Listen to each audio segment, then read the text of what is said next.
Құрметті оқушылар, Нұр Әмір арнасына қош келдіңіздер.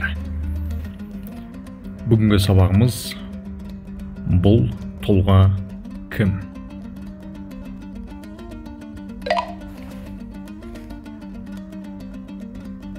Бұл қай қан?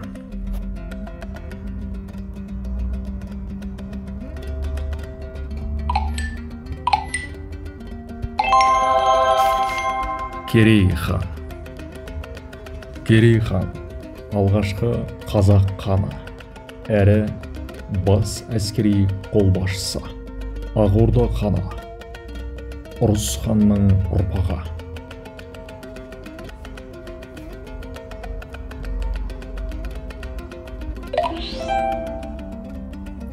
Бұл қай хан?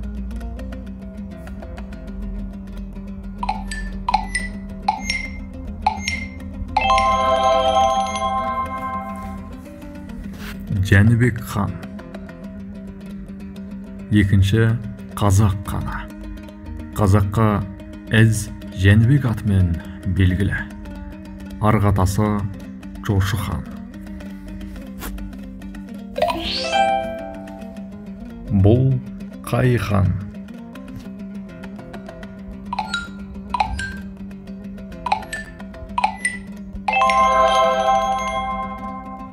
Қасым хан.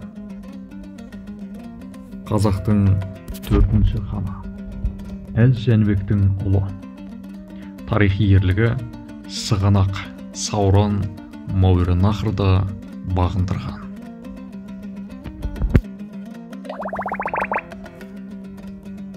Бұл қай хан?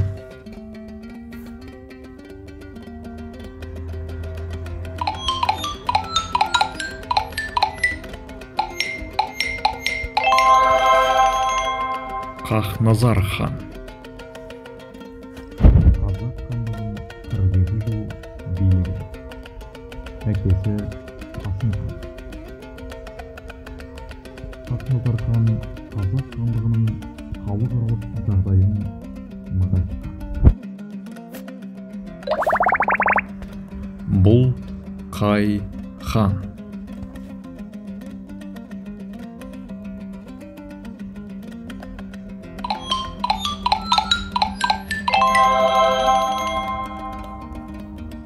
Есім хан. Қазақ тарихында еңсегей бойлы ер Есім деген атпен әйгілі болған. Оған бұл атақ 1598 жылы ағасы Тәуекел ханмен бірге Мауреннахрға жасаған жорықта ерекше көзге түскен үшін берілген.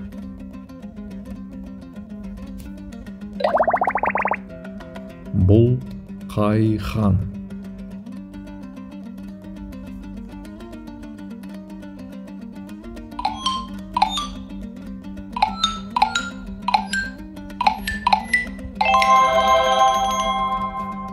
Тәуке хан. Тәуке хан қазақ халқының тарихи санасында өзінің кемеңгерлігімен, даналығымен, ақылдылығымен, әділдігімен, бітімгерлігімен сақталған хандарымыздың бірі. Халқымыз жырлағандай, тәуке болып қанымыз, рахат тауып жанымыз, онсан алаш бірігіп, ойран болды жауымыз.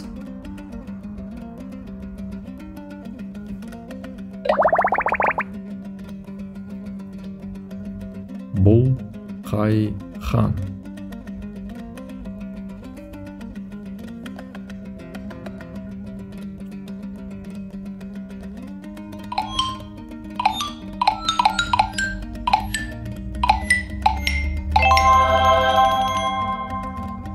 Жәңгір хан. Қазаққа Салхам Жәңгір атағымен белгілі. Аңызға бергісіз даңқты қолбасшы. Қазақ ордасының 15-ші ханы. Шын есімі Жаһангер. Парсша әлемді бағындырушы, билеуші деген мағынаны білдіреді. Салхам сөзі айбатты деген мағынаны білдіреді.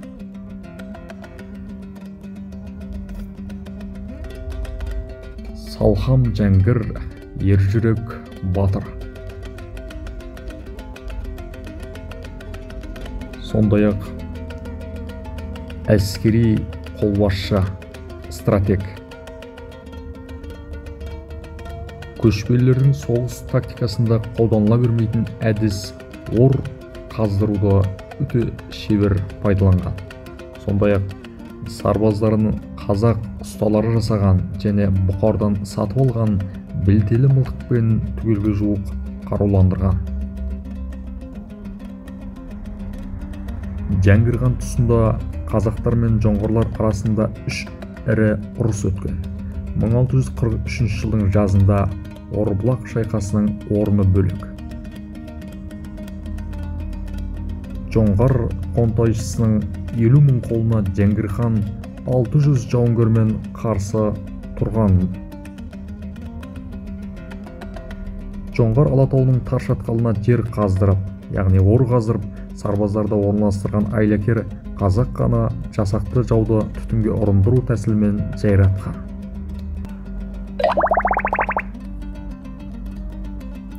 Бұл қай хан?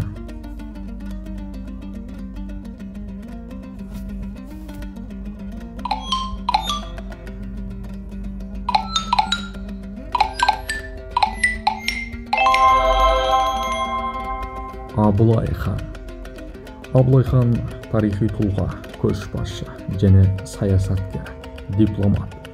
300-дің басын біріктірген көрнекті саяси тұлға.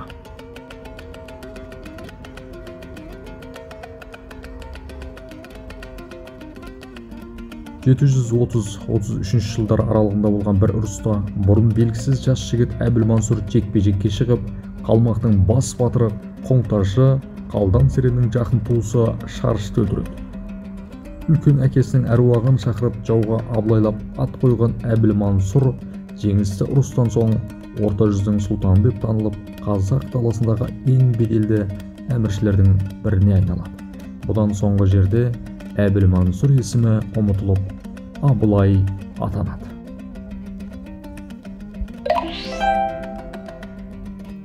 Бұл қай хан?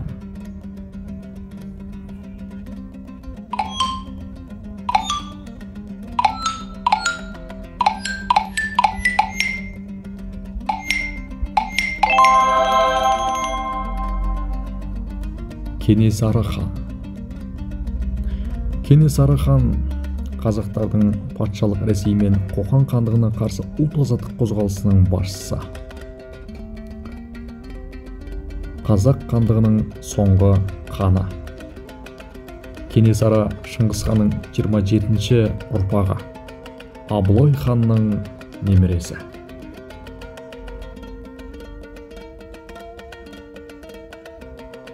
Оқ ішінде от кешіп жүріп, намазын қаза етпеген.